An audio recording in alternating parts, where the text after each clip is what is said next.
I know, yeah. I just was like, I don't know actually how to tell me. Well, actually, I'm aiming a month. I got it.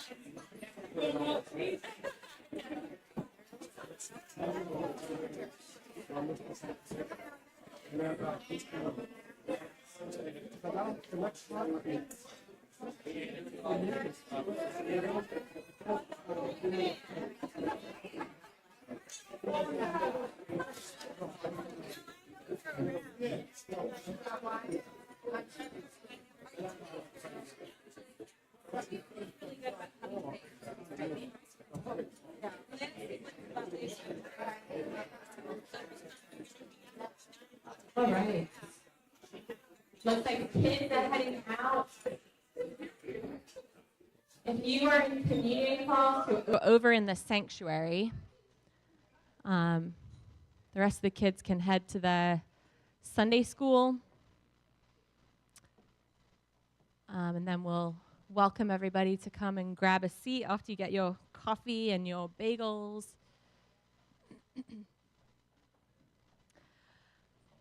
So we are excited this morning to be welcoming some special guests here from WorkWell. And they're going to be spending the next hour kind of introducing themselves. So I'm not going to say a ton, but the WorkWell Partnership is founded by a neighbor church of ours, the First Presbyterian Church of Lawrenceville. Is it the First Presbyterian? Just the Presbyterian. The first and the last. The Alpha and the Omega. No. And so we're going to be hearing about the work that they do to provide life skills and job training for people in Mercer County who have been released from prison or whose lives have been affected by the justice system. And so one of the things that came out of our strategic planning process, you guys may remember the survey that you completed a while ago now, was that the people of APC really, really care about coming alongside of the marginalized, about helping practically with the needs of the world around us. And so we're just excited to hear about the ways that God is working through your ministry and doing that in Mercer County, and getting to be inspired by that and think about how we might be able to partner in that work potentially. And so we're going to have this class this week, And then next week, we're taking a break from adult ed because it's Easter Sunday. And then following that, we'll be welcoming our working group on racial justice, who'll be teaching a 3-week class on peace and what does it mean to be peacemakers in the world. And so you'll hear a little bit more about that from me in the coming weeks. But as we get started, let's go to God in prayer.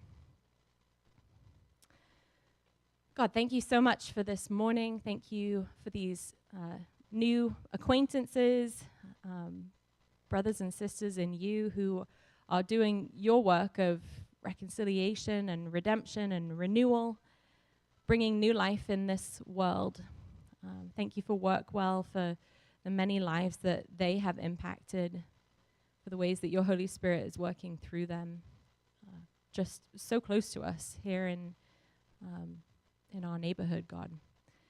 I pray that as we listen and learn, that you would inspire us, remind us of how active you indeed are in this world and the ways that you invite us to join you in that work. So bless them as they present, as they teach us, as we learn. And it's in your name, Jesus Christ, that we pray. Amen. All right, let's give a warm welcome to WorkWell.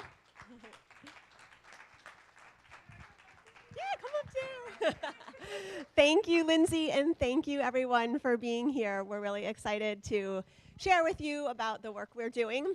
My name is Wendy Simpson, and I'm a member of the Presbyterian Church of Lawrenceville, which is how I got involved in WorkWell. And this is Crystal Sylvester. Hello, everyone. I'm Crystal. Don't be so... I'm Crystal. I'm okay. And... Good morning, everybody. My name is Leroy Brown. I'm with Light of the World Family Worship Church, and we got involved with the program about, 4 years ago. Our pastor asked our men's ministry to start finding outreach outside of our walls. So I stumbled across Wendy at a community day in Lawrenceville where I was, they had a sign out saying returning citizens looking to enter the workplace. And at my previous company, I was always looking for maybe retirees looking for part-time work. So I read the sign without my glasses, and I thought it said retired citizens. And so I started talking to Wendy, and thus we became involved with WorkWell. And thank goodness you did, Leroy. And Crystal, I will just add a little to her introduction, is she is one of our star WorkWell graduates. So we really thank her for being here, and is now also currently part-time employed at WorkWell, which has always been one of our goals, to have one of our graduates on our staff. So she's just a little bit now. We're hoping with increased funding and whatnot, we can hire her for a little bit more. Okay, we'll go on to the next slide here.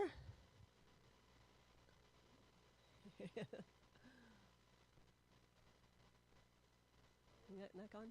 Oh, there we go. So about a quarter of the entire U.S. population has a criminal record. So there's a big segment of people out there that are facing barriers to work. Not everyone understands that this is a population that is employable, eager to work, ready to work, and able to work. So that's a bit why we got started. In Trenton, on the next slide, in 2024, the unemployment rate in Mercer County was 4.4%. In Trenton, where we're located, our training space is actually at 120 East State, which is the old First Presbyterian Church of Trenton building. 120 East State has been a great partner to us, and it's nice because we're really in the heart of Trenton. Most of our participants are actually living in Trenton, so it makes it really easy for them to get there. But unemployment in Trenton was 7.2%, but among the formerly incarcerated, the rate is around 27%. So there's obviously a need to help these folks get the skills they need and the boost they need to get employment. You can see our awesome classroom down at First Presbyterian Church. This is a group of our volunteers and employees and probably a staff member or two in there. Our mission is working together to equip the justice involved with job skills, dignity, and hope. We've been working a lot on our vision and our values, pretty self-explanatory. But I did want to highlight our values as community as one of the things we've talked about since the WorkWell was born, and that is the idea of building community amongst people who might not necessarily cross paths normally. So I know our volunteers who work with WorkWell, they always say that they feel like they get more out of the program than our participants do. I don't know if that's true, but I think that it's really, we all get something out of it, and we build friendships and relationships that we didn't have before. So, Crystal, do you want to say a little bit about community at WorkWell? You don't have to. I can. All right. I don't need that. No, you do, because the live stream. Okay. I love this place. I love this place, okay? I don't want to be crazy, but I'm not as professional with Wendy, and I could just be a little bit but listen, they helped me so much, and they still help me to this day. I've been here for almost a year, and I now work here. They do everything. They do not fail you. They don't help. I graduated June 21st. I started working at ShopRite June 22nd. It's just stepping stone. They give you out. My ID was about to expire.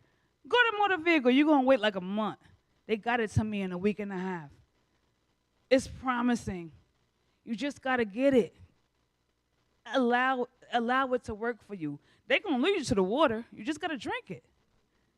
I love them. It's like a family. And I'm not telling you this just because I just want this to work, but it worked for me. So that's all I can really say. And I was in a really crazy situation, but it did. So, you could, thank you. So when Crystal says we're like a family, we repeat that to our participants over and over. You're part of the WorkWell family, and we really want them to feel that way, because we feel that. We see Crystal this morning, haven't seen her in 2 weeks. I'm like, yes, you're back. And it's neat to see, so that we build community amongst volunteers and participants, but also within the cohort, each participant. Crystal and I were talking this morning, our last graduating class, a week ago Friday, they had gone out to, the group had gone out to karaoke the night before graduation to celebrate their graduation. So we love to see that. We love to see them afterwards, like, can we take more pictures? We want to take silly ones, So to see that kind of camaraderie and community is awesome. So our program is a 4-week program. It is 4.5 days a week, either Monday through Friday or Monday through Thursday plus the Saturday. Because on Saturdays, that's when our big volunteer work happens. We work one-on-one with participants Saturday mornings, 2 mornings a cohort. We practice interview skills, and we work on submitting job applications. We do provide bus tickets during the class so that everybody can get there without costing them money. We provide hot meals, or usually hot meals at lunchtime. We encourage our participants to all sit down together with the staff and have lunch together, again, building community and getting to know each other.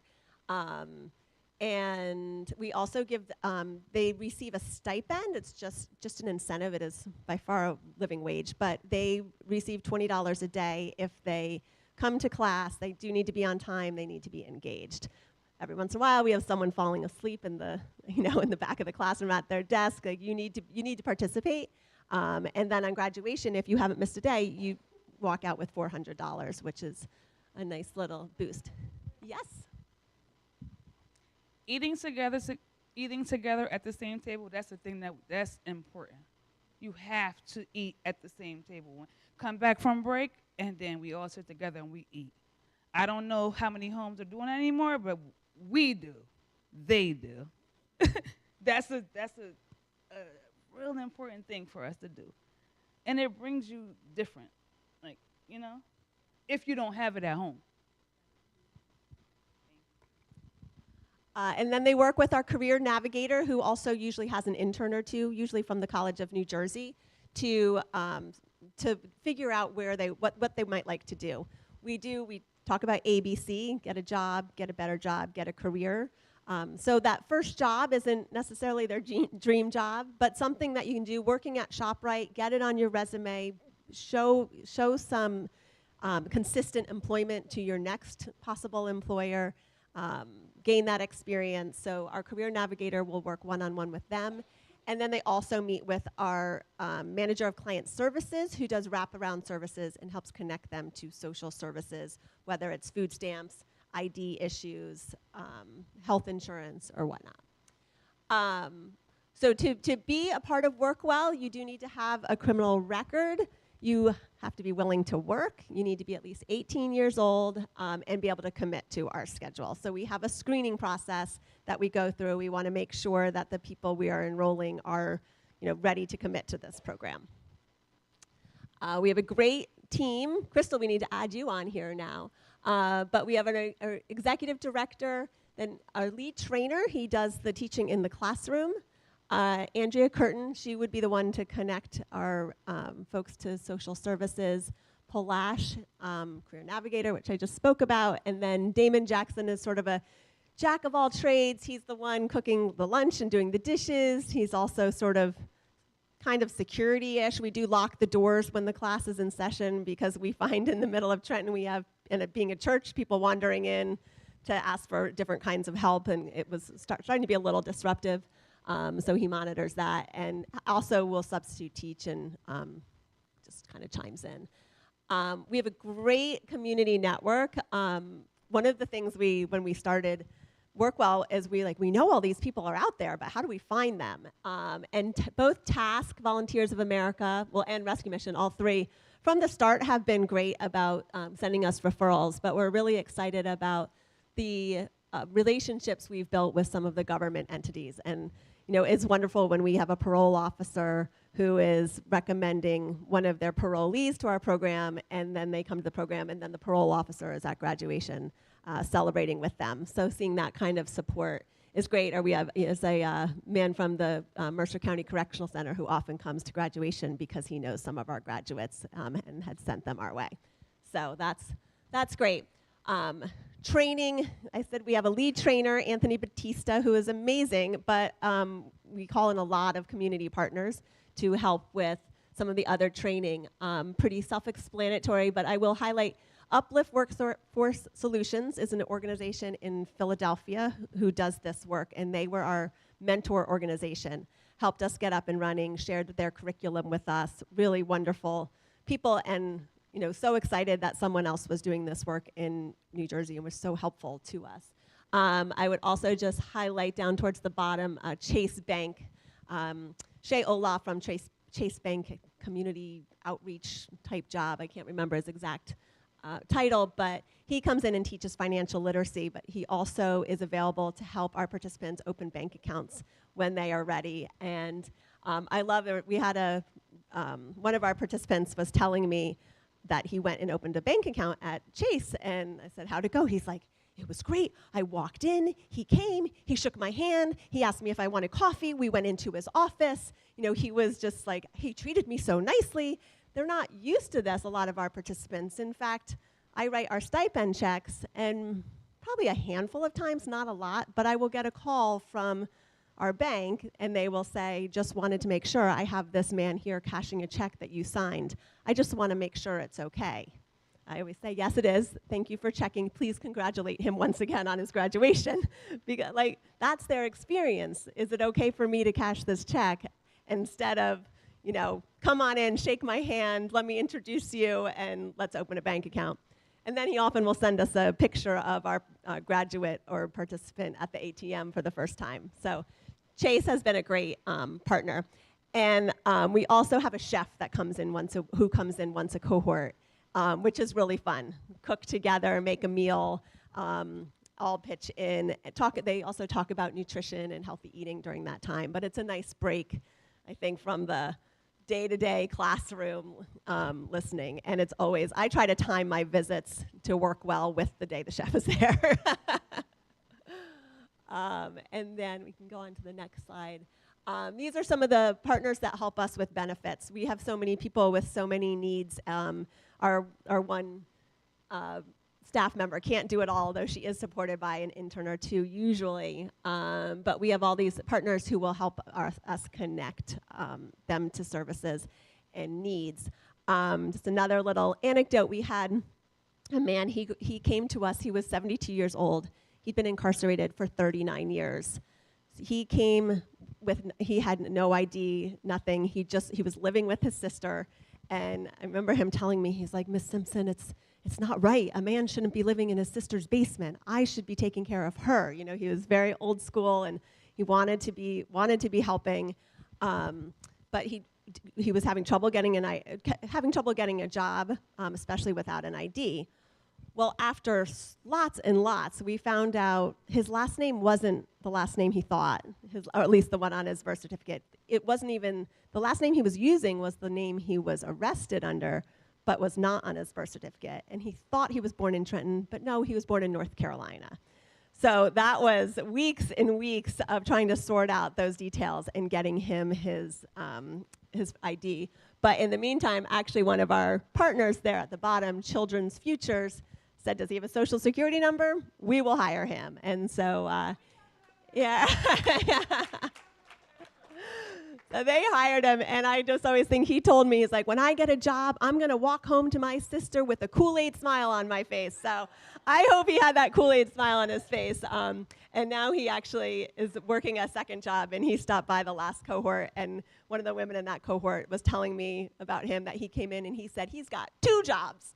So I always think of him with 2 jobs. All right. So these are this is some of what we provide access to, and we do support our graduates for 3 years post-graduation. We haven't been around long enough really to test I guess we actually have now, but I'm pretty sure we'd help them after 3 years if they really needed it. But research shows that really once we get through those 3 years, they usually have their needs met and are good to go. But we certainly are here for them. Leroy, you want to take over for a little bit? I feel like I'm talking too much. No, you're not. So one of the things that we do with community partners is we help pair them with what we do on Saturday mornings, which is the job training. That's where I come in. So our church, we helped create the Saturday morning job training program, which is a two-week program, 2 Saturdays. First Saturday is usually helping write a resume. So the volunteers come, they sit with each of the participants and either help edit the resume or help create their resume. And then the next Saturday is job interview skills, where we help teach them how to prepare for an interview. We also do mock interviews with the participants, so where a volunteer would sit one-on-one and they would pretend they're a prospective employer and just give them that practice and that confidence to go into a real interview, knowing that here's some of the questions that are going to be asked. And then here's some of the questions you should be asking at the end of an interview, so that they're not feeling intimidated anymore by a potential interview, and they're going with what we hope is a level of confidence in landing a job. So some of the partners that we are working with, Phi Beta Sigma fraternity, which is my fraternity, we come in, we help Presbyterian Church of Lawrenceville, Nassau Presbyterian Church, my church, Light of the World Family Worship Church, New Jersey Coalition of Automotive Retailers. Oh, I'm sorry, right. Those are our employment partners so far, NJCAR, Goodwill, and Mercer County College. So, you know, we're always looking for new volunteers. If you have the time on a Saturday morning, twice a month to come in from 9 to 12, we would love for you to come in and be able to volunteer. Or if your organization has a second chance opportunity for prospective employees, we would love for you to become an employment partner. Or ideally, if you can, you know, help donate to the program, because obviously, you know, we need funding to continue to build and grow the program. Because again, we're getting a lot of great participants in, and we're, you know, and it's creating a new dynamic and a new problem. We've got to begin to scale up, you know, and that's a good problem to have, because that means we're doing good work and people are hearing about the program, people are wanting to come in. But it takes money to continue to build and grow. So we would love for you to be able to take an opportunity, if you so choose, to come, sign up as a volunteer, come in on a Saturday if you're available, and come see the program. Or during the work week, if you have the availability, come see the program. You're always welcome. We'd love to have you. And we don't need a commitment from a group. Those are some of the groups that come, but we certainly have people that we've all, you know, oh, I have this friend that's going to come check it out. So we will be passing around a sheet that you can sign up for our newsletter. And we probably maybe not even once a month, we send out a newsletter or some kind of update. But if you are interested in volunteering and would like to be added to our volunteer list, maybe just put a star or write volunteer or something, and we will also add you to the list that goes out to volunteers. And we'll let you know when opportunities are arising. We don't ask for any commitment other than if you say you're going to be there on a given Saturday, that unless you're sick or an emergency comes up, that you actually show up, because we try to make sure we have the right number of people. All right. Just real quickly, we've touched a little bit, but there are so many barriers to employment that this population faces. Having no transportation is a big one, so we're always looking for jobs that are on bus routes. And not having a driver's license also meaning if you don't have proper ID, social security card or other sorts of government ID, makes it difficult. And of course, if they haven't had a high school diploma, GED, or other kind of education, you're more limited in the jobs you can do. But as we build our employer network, we're hoping that employers see that just because you don't have that education doesn't mean you're not a valuable member of the workforce. So this is the, week one is sort of the preliminary assessment, getting to know each other. Then we start trying to figure out what kind of job, do you want to work in a warehouse? Do you want to work in retail? What kind of work are you looking for?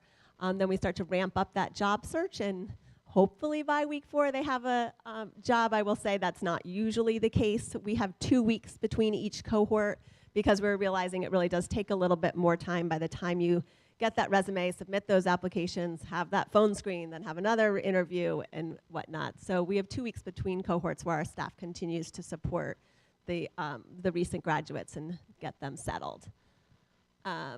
Just a couple pictures. This is lunch. You're going to meet in a video shortly, but down here in the right with the bun is our lead trainer, Anthony Batista, and in the orange is Damon Jackson, another staff member, but they're enjoying lunch, and then another picture of a Saturday group up there.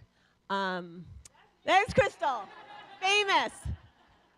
And I want credit for the photo. I was so proud of that photo. I was like, I love this. So you'll see we have a couple, actually. Are these all the old brochures? Oh, no. We have a couple brochures, too. So she's on the cover there. But, yeah, Leroy already touched on how much we'd love to have more volunteer support. And the next one. Graduation, we pass out we give each graduate a certificate. We have started framing those. We realize how much they mean to so many people. So many of our participants have never finished anything in their life. They've never received any kind of graduation certificate. So we frame them, and we also have a great relationship with Assemblywoman Verlena Reynolds Jackson's office. She's the Assemblywoman for where we are in Trenton. And if we have standout graduates, like Crystal, her office will issue a citation to celebrate their accomplishments. So the staff will meet the week before graduation and discuss, do we have anyone who was a real standout this time? And if we do, sometimes there's 1, sometimes there's 3, sometimes there's none. They will get an extra citation from her office, which is also pretty cool. There's graduation, everybody with their certificate, and you can see Alex there with the hat on, and you see the seal on he has his citation there as well. So that's right. And then if we can take a couple minutes just to watch this video, you'll hear from our staff a bit.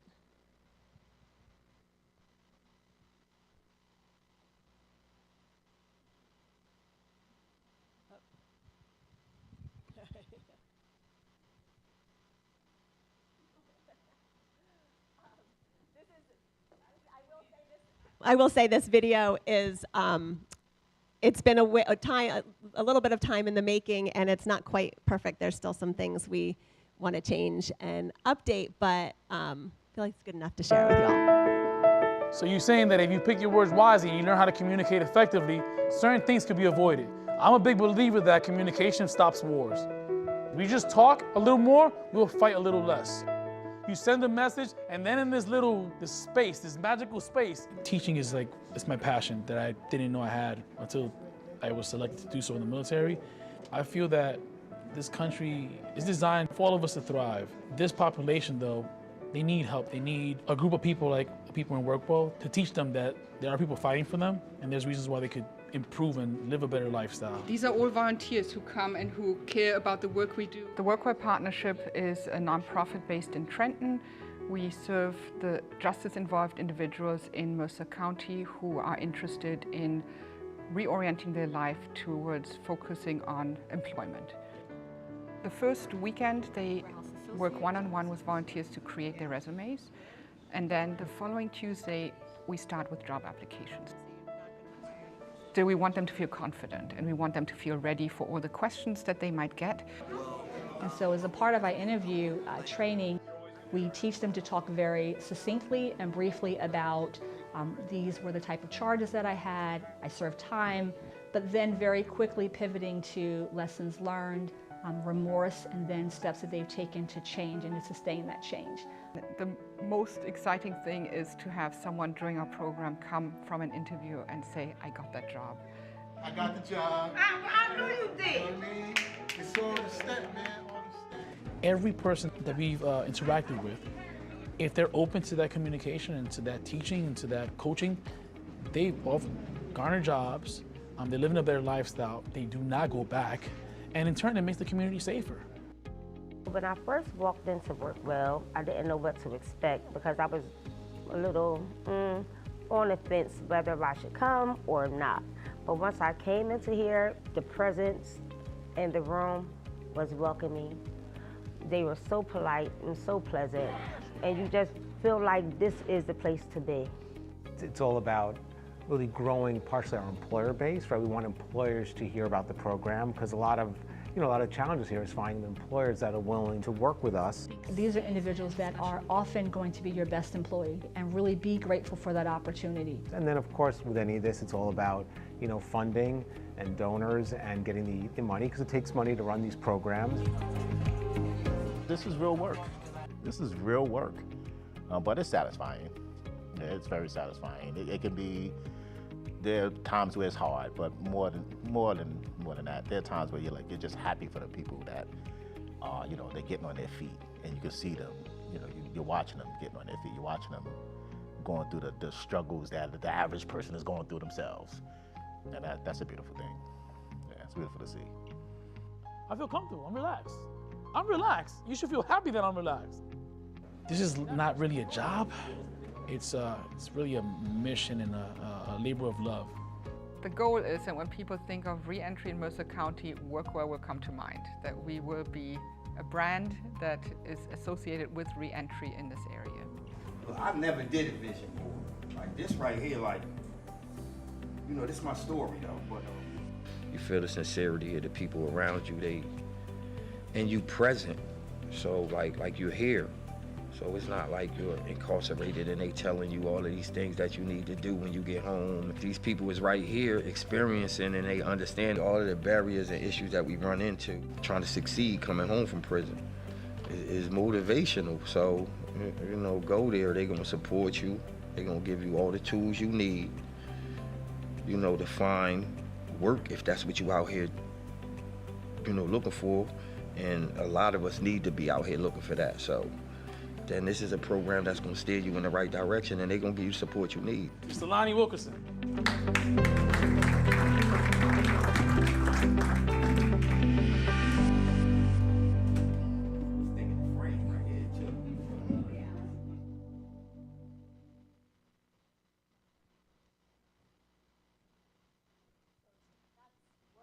That's WorkWell in a nutshell right there. One thing I neglected to mention was that at graduation, our participants share their vision boards that they work on the week leading up to graduation. So it's always fun to hear what they have to say. I think also Leroy kind of touched on this, but we are always looking for employer partners. We're trying to build that network. A lot of times it's just a matter of if we can get their resume to the top of the pile, so to speak, and get it a second look. And we've had some luck in doing that with a few that were mentioned before, like Goodwill is a big one right now. Meridian Furniture Warehouse, I guess, is working with us a lot. But we're always looking for more. volunteering, of course, money, or any other thoughts you might have. If you have a skill that you think might be worthy of sharing or something that you think you can bring to the table, we'd always love to hear about it. And I think that takes us to the end of the slides. Yes, thank you so much for listening and learning about us, and we would love to hear any comments or questions you have. Happens at all, that somebody doesn't succeed as you'd hope? Are they allowed to come back? Good question. So as I mentioned, we do try to screen to make sure we're bringing people in that are ready for this kind of work, but we do sometimes have someone come and partway through, either they stop coming, they can't, for whatever reason, they can't keep on. And there have been times that we've excused someone from the program as well, that we're investing a lot of time and hard-fought money. And if they are not going to engage, if they're coming late and leaving early, they're really not job ready. Like if you can't show up every morning at 9 o'clock, then you're probably really not ready to have a job. And they can come back. It's obviously a case-by-case basis. Leroy. The question was different than that. I wasn't assuming that the participant was at issue. What if they go out, you're doing your best to find them a job, and they're finding, roadblocks? So we have never found it a good idea to have them re-enroll in the program itself, because it's going to be all the same information. But we certainly encourage them to come back. Let's practice your interview skills some more. Let's update your resume if that's appropriate. We have had Crystal can tell you, we have new employers come on board, or training opportunities come that we will send out to our graduates that they might be interested in. So we do encourage them to come back after their graduation and seek more help. And we've certainly helped connect people to jobs, 6 months after graduation. Does that answer? Yes. Did you want to? No, that was going to okay. kind of point that point out. Yes. Can you expand a bit on the culinary? My first exposure of even WorkWell was a couple of years ago. I think when you were just getting started, and I was going through and saw a thing that connected WorkWell with culinary and working with chefs and getting those skills and things. So we started as a culinary training program, and we were called CookWell at the time, which is probably what you saw. And we were in. We were partly in Trenton, and then they had a gas leak in their kitchen, and then we were operating out of the kitchen at Presbyterian Church of Lawrenceville. And then we found restaurants in the Lawrence Township area that were willing to allow our participants to do an apprenticeship at their restaurant as part of the program I think that program might have been 6 or 8 weeks. It was longer. And they would be part-time in a classroom setting, part-time working with the chef from Mercer County College, and part-time in an apprenticeship at a restaurant. COVID hit, we had to stop, and it wasn't a time for restaurants to be hiring, certainly wasn't a time for us to be crammed into a small kitchen doing culinary training. So we have put that aside for now. We still dream to bring CookWell back, and that WorkWell graduates might then enroll in CookWell next. But we are not there yet. But we do have the chef come. It's sort of a part fun, part team building. Also sort of helps us gauge interest and ability in the culinary field, since that is a field that we've found people who will hire our participants. But it's that for now, that is just a one-day experience. But yes, we would love to go back to our cooking roots. Our poor executive director, she came on board with the background in catering as well as working with justice-involved people. And a week later, we pulled the rug out, like, sorry, we're not cooking anymore. But yeah, does that answer? Cohorts are, and how often is it? How many cohorts in a year? And there are about 8 cohorts in a year. The size really depends. We like to have, I will say we always start off with a bigger cohort than what graduates. That's just how it is. So we like to have at least 10 or so to start a cohort. And I would say our graduating classes vary between, I think maybe 7 is about the low and 12 is about the the high. We've had as many as like 25 participants on a Saturday morning program, which is great. But again, sometimes through several different variables, they ended up not being able to complete the program. But we do have a cap because of space and volunteers. And I think we're up to 188 graduates so far, and about low 300s of enrolled. And not everyone who doesn't graduate, so sometimes they don't graduate because they get a job. We have plenty of those too. The employer is like, look, I need you now, and we're not going to say, no, you need to graduate first. The mission accomplished, you have a job. We do. One of our biggest funder right now is the New Jersey Department of Corrections. It's an NJ LEAD grant, leadership. I can't remember what that stands for. I think our last grant from them was $250,000. So a little price to pay for all the bureaucracy and paperwork, literally paperwork, and not even on the computer that goes along with the government grant, but well worth it. And as part of that grant, Damon Jackson, our support operations guy, he actually goes to the New Jersey state prisons and interviews people who are getting close to release. So that is one of the ways we find participants. And that's, our dream is that you're getting released and you're coming right to WorkWell. And there's not this like lag in between where you're, wandering around aimlessly trying to figure out what to do next, because we have participants who grew up in Newark and then are released in Trenton, and they're like fish out of water. They don't have a support system. They don't know where to go, what to do. I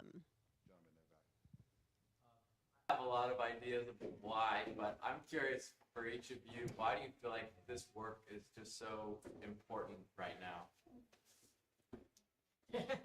So as an employer, you always have to look at who are your potential employees, and whether you like it or not, those who are returning citizen is a pool of talent. Again, I'm not excusing what caused them to get in trouble, but there is a pool of talent, and as an employer, you got to be able to look at everybody. The job market has changed. You got to be able to say, where am I getting my best pools of talent from, and just be open to, hey, if I have a position, you have a skill and a talent that you can bring to the table and add value to my organization. I have to consider it. So that for me, that's one. And then two, again, our pastor really wanted us to start doing outreach. So again, we came across WorkWell, and we talked to our pastor. He said, run with it as our men's ministry. And so it's been real beneficial to us to be able to just bring God's word out into the community and serve, because at the end of the day, this is about service.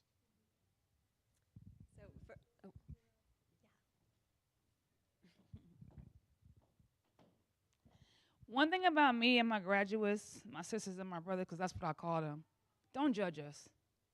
Y'all don't know us. And when you get to know us, you'll like us. No matter what, everybody made a mistake at one point in time. Everybody in this room. Don't judge us. And for me, just before this opportunity came to volunteer with WorkWell, or CookWell at the time, I also volunteer as a CASA, court-appointed special advocate, advocating for children in foster care. And my first CASA case was a woman with 3 daughters, and the daughters had been removed from her care. And she was trying to get them back, but my job was to advocate for the children, not the mom. Now, over the course of time, being at court hearings and whatnot, I got to know her a bit and chatted with her, and then as time progressed, I would be able to attend some of her court-supervised visits with her children. But I kept thinking the whole time, like, who is advocating for her? She had a criminal record. She was given, you need to get a job, you need to get a place to live, and then we will talk about you getting your children back. I'm like, who is helping her? Her girls need her. Her girls want her. She wants them, but she needs help.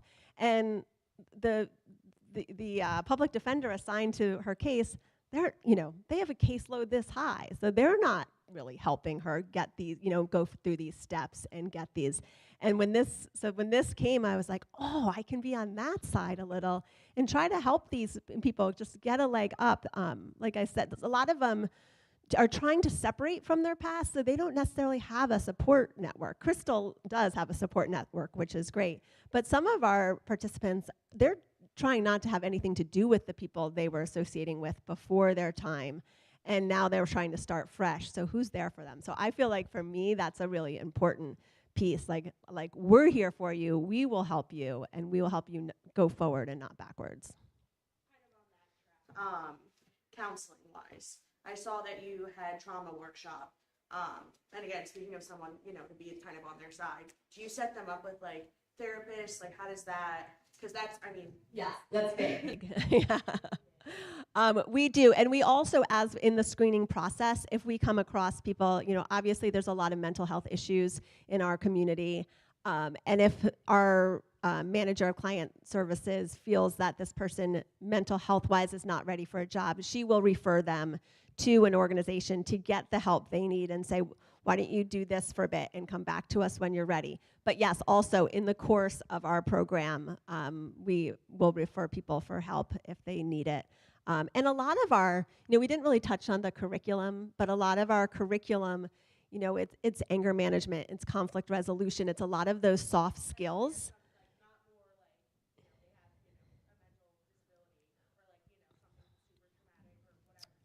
Right, right. Yes.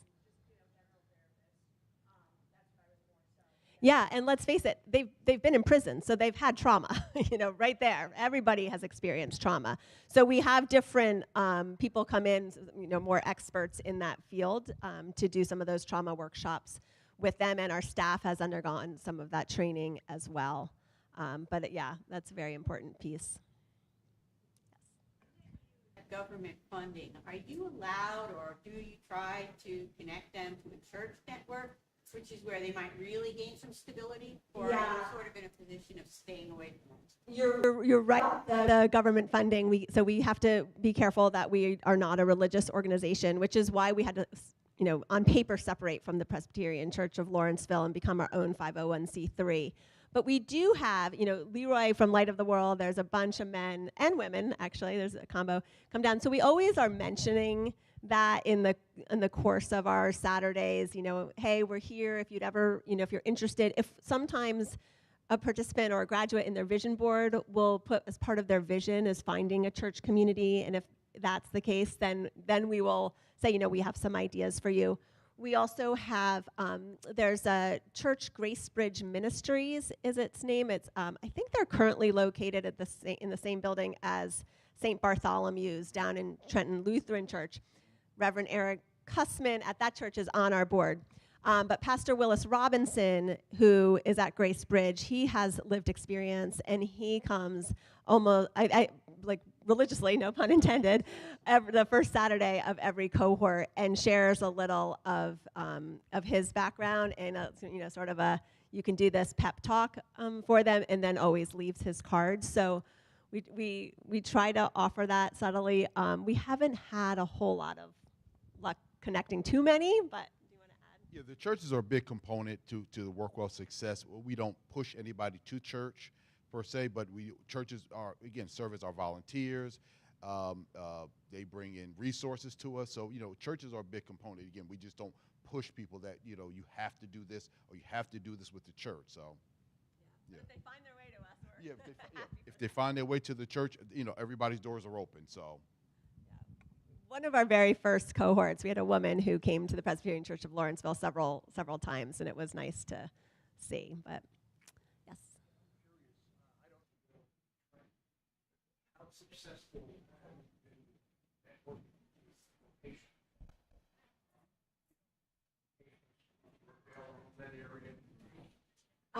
We've had some success. He was asking about connecting with vocational training in Trenton. NJ Carr, that was up on they are an automotive training program, and that if you enroll in that, and then at the end of, I think that's an 8 or 12-week program. It's a long program, but they will then connect you with the job. Mercer County Community College has helped with some of vocational training. Task has a culinary training, and they usually have room to take 1 or 2 of our graduates. So actually from the last cohort, one of the women enrolled in that culinary training. So something we probably should do more of.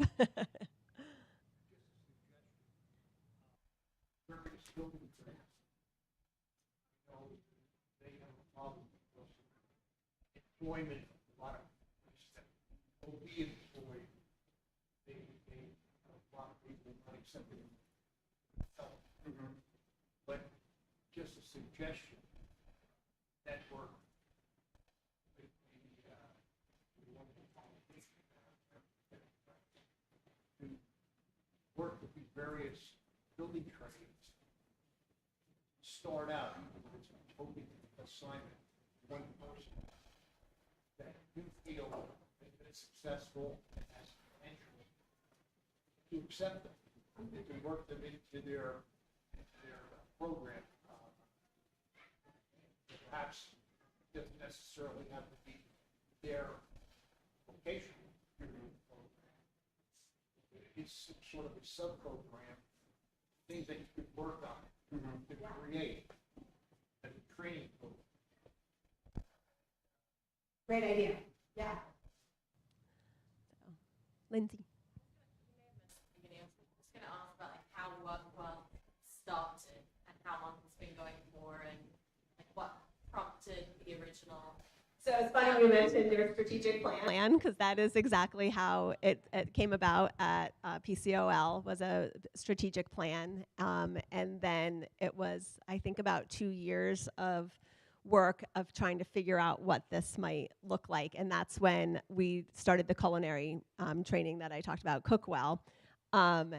And I will say, even when we switched from CookWell to WorkWell, like after the pandemic hit, like it is a completely different program. I mean, talk about building the plane while flying it. Like it's evolving. We're learning new things, gaining new connections, finding ways to do it differently and do it better. So it's been a journey, and it still is, and we hope that you'll come see our program, and we hope that you'll weigh in and make suggestions that will continue to change us and improve us. But that's the short answer. The specific category that came out? I think actually it did. I got whittled down, but I think it actually did. I can't swear that, but I think that was something.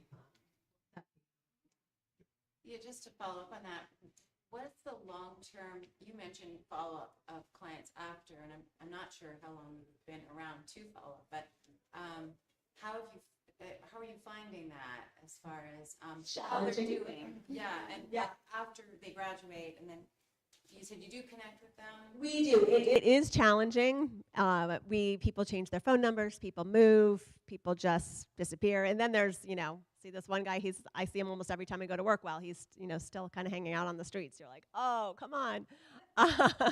But then, plenty in between. We have a lot of people who do come back, check in, call us, but we just are starting, just this last cohort, starting this new app on their phones that will be ways for them to check in and update us. And we're hoping that might help. We're talking about maybe incentivizing that too. If you check in so often, maybe we have a gift card for you or something, because that data is so important. So of course we want to know how they're doing, and we care, but that data is so important for us to get grants, and funders want to see results. And it's really hard when we can't speak to exactly how they're doing, like unless they are coming to us and updating us or picking up our phone calls, we really don't know. And sadly, when Damon goes to the prisons, there are times he comes back and he's like, oh, guess who I saw? And we're like, no. So, we're still not perfect. I will say Uplift Solutions, our mentor program that helped us get started, who's been around a lot longer, like their numbers are really impressive, and we're hoping to get to those numbers too. Their recidivism rate is I think 2 or 3%. We're not there yet, to be honest, but we are working on it, and we know we can do it. But it is a challenge to stay in touch. I'm sorry. We all have personal and professional networks, right? So to help us help you, what is the average typical skill set that we can look for if there is an opportunity to make a connection? every participant comes in with a different skill set. So we would ask if you have within your networks, whatever, jobs you have posted or potential needs to fill, definitely let us know. Then we can then pair you with a specific participant that may meet those same skill sets. So, it runs the gamut. We've had writers. We've had I think that one guy I think he was an architect. Engineer. It was an engineer. So, the skills, really are, they run the gamut. So it really comes down to you being able to say or share with us, hey, we have needs here. Do you have any participants that may fit that need that we have right now? And then we can kind of have a conversation from that point. And if we don't have it today, at least we have a connection with you so that we can then circle back to you at some point and say, hey, we have participants that happen to have these connections. Do you still have needs in these areas? So. Yeah.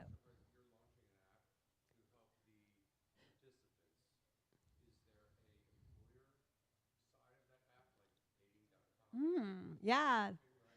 Not that I know of, but that's an interesting question. I'll have to find out, and whether it might, if it might have the capability to do that. I'm not sure, but that's a great idea. We do. I will say we have a lot of people who come, and warehouse jobs are big. Some retail. We've had some landscaping. So a lot of those entry-level type jobs that you think, but then we do also every once in a while have some real specialized skills that come through. They know that we have Amazon, Mega. Oh, yeah, we do. Approach them for, you get your foot in the door. Yes, we haven't had much luck getting actual contact at Amazon, but they have hired a bunch of our graduates. So that is, like I said, warehouse is big work. So that is one that they do hire our graduates. I saw like education being a barrier sometimes to getting into a job, and I was wondering if there were any programs or partnerships to help people get a GED. Mostly through Task for a GED, and they're in Trenton too, so which is great. So they do a GED program, and then Mercer County Community College does help if they want to go beyond that. We had one. I think he might have been our very first cohort. A man named Zaki, and he was in our WorkWell cohort. Great guy. He'd gotten a job at Cheesesteak Factory, had gotten a couple promotions, was doing so well, and he was shot on the streets of Newark. This is several years ago now. So we started a scholarship fund in his honor. We were so proud of him and had such big hopes for him. And so we also have a scholarship fund to help with books and associated costs if they do go to community college.